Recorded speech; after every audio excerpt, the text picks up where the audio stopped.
Irving Locker est l'un des 73 000 soldats américains débarqués en Normandie le 6 juin 1944 pour libérer l'Europe et le monde du nazisme. There were 5 beaches: Utah Beach, Omaha Beach, Gold Beach, Juneau, and Sword. The Americans were on Omaha and Utah.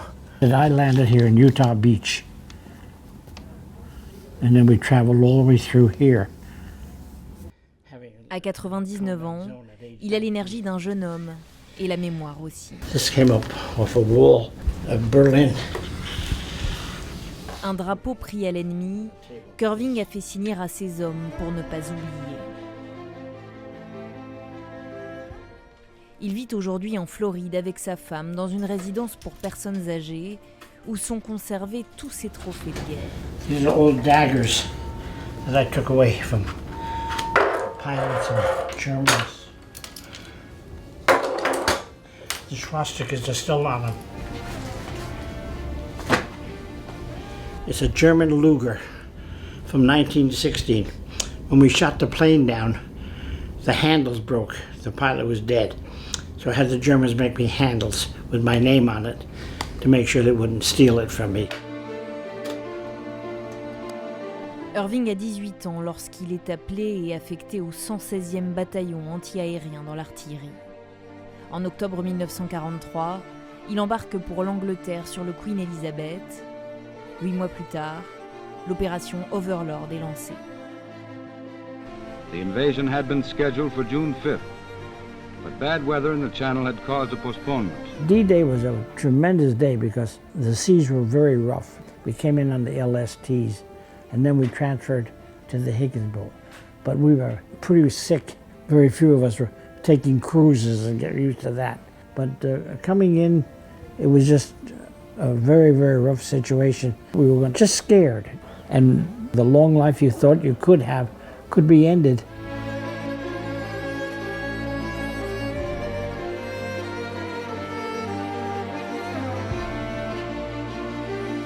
We had a 27-pound pack on the back of everything we owned.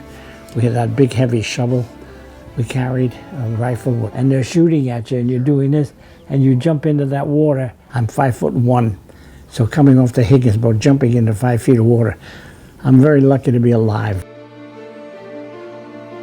Après le débarquement, Irving et son bataillon ont avancé progressivement vers l'est, installant toujours leur campement en pleine campagne. The barrel of the gun was 15 feet long, so we couldn't be near a city or near civilians to that point. So we had to be in a field, and that's what, like I said, it would be my job. Once we got the guns settled and we got a march order to move the guns, I would have to go to the new field, whether it's 5 miles, 10 miles, who knows, 20 miles, wherever they designated. And every gun was connected to the radar by cables. So it had to be within a certain thing, but they connected because the radar controlled 4 guns. They could tell us the height of the plane, the speed of the plane, how far we'd have to shoot. À leur arrivée en Allemagne, Irving et ses hommes ont libéré le camp de travail de Gardelegen et pris la mesure de l'Holocauste perpétré par les nazis. Un souvenir traumatisant pour le vétéran, lui-même de confession juive. When we heard about camp, we didn't believe it. To that point, we never saw it. And of course, when I got there, it was the worst thing in the world. Now, what we understand at Gardelegen, they were afraid that the people, the prisoners, would identify the guards or the people in charge. So they took a barn. There was a barn there. They put hay and straw and gasoline in there, put 1,000 people into that barn and burned it. When they tried to get out, if you try to get out, they machine gun you. If I lived there, it could have happened to me. When I went to the camps, it could have happened to me, what they did to the Jewish people.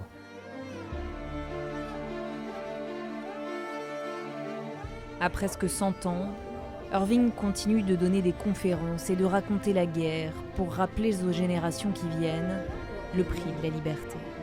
People have to know what it is and what it was in order to appreciate what the men did for them and the women, men and women both, what they did to make sure they're free